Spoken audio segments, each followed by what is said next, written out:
What about your dad? Si Papa po, recently ko lang kasi siya na-meet. 21 years old po ako noon. Because of yung fan namin ni Coco, kaya ako na-meet yung father ko. Oh kaya, my gosh! malaking factor ang Coco Jewel. Wait, paano? Can you share that? Ever since nung bata po, hinahanap ko na talaga si Papa. Facebook, tas may mga church members kami before na nag-Germany. So talagang bibigay pa ako ng photo, yung last address na nakita ko sa mga letters. Tapos walang update. Tapos one day, papunta ako sa Quiapo Church. May nag-message po sa akin, isa po naming fan sa Coco Jewel, si Ate Tina. Sabi niya, Jules, may kilala ka ba sa family mo sa father side? Sabi ko, naku, wala eh. Kasi may nagme-message sa amin, Michelle ang pangalan. Sabi ko, naku, baka scam lang yan. Kasi nga, parang close na po ako na wala nang chance, ang labo na. Medyo kinabahan din po ako. Sakto pababa ako ng church. Iniwan ko yung phone, tapos nagdasal ako. Sabi ko, Lord, kinakabahan po ako. Kung ano po ito, ikaw na pong bahala. So, nagpasalamat na ako and all. Pagsakay ko, yun na, may mga photos na. Kikilibutan ako ngayon, Lord. Parang nung nakita ko yung photos, medyo iba kasi yung itsura na ni Papa doon sa hawak ko po na photo. So medyo hindi pa ako sure na siya. Pero may parang yung tinatawag nilang lukso ng dugo. May ganun po pala talaga. So sabi ko, parang kinakabahan na ako, nagpapanik na ako.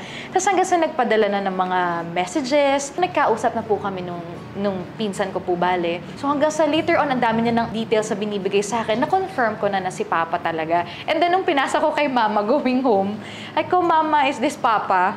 Hindi na siya nag-reply. Nagpanic na rin siya. So I think that's the confirmation po.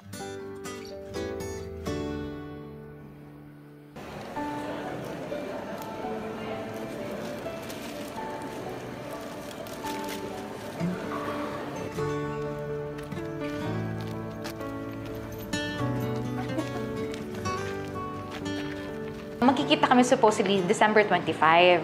Nandito na siya sa Pilipinas ng December 24. So, nandun siya sa may Cubao, Novotel. Doon siya nagstay and all. So, sobrang panic ko. Kasi nga, syempre parang nasanay na po ako na walang tatay.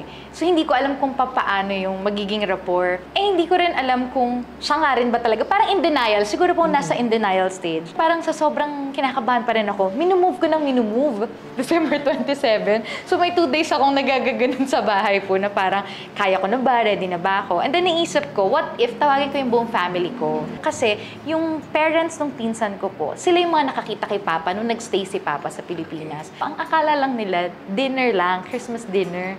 Tapos nung nandun na kami, nag-gather na kami. Sabi ko, guys, nga pala pupunta si Papa. Sabihin niyo sa akin kung siya talaga. So sila parang, nag-joke ka ba? Sabi ko, hindi, totoo nga. Very Mamma Mia. Parang ganun ko. Hinahanap niya tatay niya. Pero kailangan ng confirmation, tapos ayaw mong maka-hurt or whatsoever. So parang may ganun pong feeling. Tapos nung pagdating ng time na yun, yun na. Na-confirm na namin ng pagdating na ano na si mama ko saka si lola ko, siya nga. What was your reaction when you first saw your dad? Nung time po na yun, para akong naano sa sahig, yung hindi ko alam kung anong gagawin. Para akong binuhusan ng malamig na tubig, tapos kinakabahan ako. Matangkad si Papa, 6+ po. Ang tawag ko sa kanya, gentle giant. Nung nakita niya na ako, umiiyak na siya. So hindi ko na napigil. Ay, naiiyak tuloy ako. Filipino o foreigner? German po. German, okay. So nung nagkita na kami, wala na, emotional na. Iyak na kami ng iyak.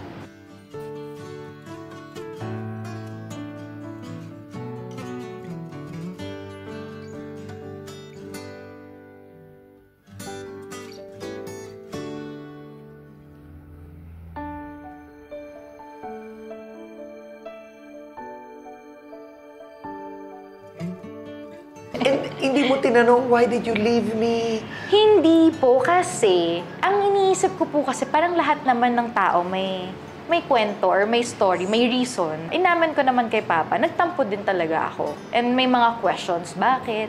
Tapos syempre growing up, iniisip ko, parang kaiwan-iwan ba ako? Kasi anak mo ko, pero ba't mo ko iniwan? So may mga ganun din pong stage. Pero nung nakabonding ko na si Papa, nalaman ko na rin yung real story. Siyempre one side lang din po yung alam ko nung una. First time ko lang i-share sa inyo po, iba yung kinuwento sa akin nila mama, sa akin ng lola ko. Siyempre, so may pagka-MMK.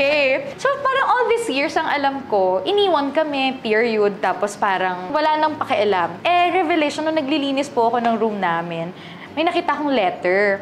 Tapos nakalagay doon sa letter ng Papa ko, parang House Mara. So kinakamusta ako. So yun yung pinanghawakan ko. Alam ko na hinahanap din ako ng Papa ko. Tinatanong ako at kilala ako. Hindi ko na sinabi kay mama ko saka kay lola ko na nakita ko yun. Pero syempre na-hurt din po ako sa kanila that time. Kasi yun yung parang naging ano ko na parang kilala rin kaya ako. Kasi every time magtatanong po ako, mainit ang ulo ng mama ko. So nung nag-meet na kami ni Papa, nagkwento na siya ng side niya, na ano ko naman na siguro din nung time na yun, medyo bata pa si mama ko. Tapos may fear din po siguro na dahil kami yung magkakasama sa Pilipinas, tapos baka mawala ako. Naiintindihan ko naman yung lola ko sa yung mama ko eventually. In a way, blessing in disguise siguro. Naniniwala po ako na pinakilala sa akin ni Lord ng 21 ako para ready na ako.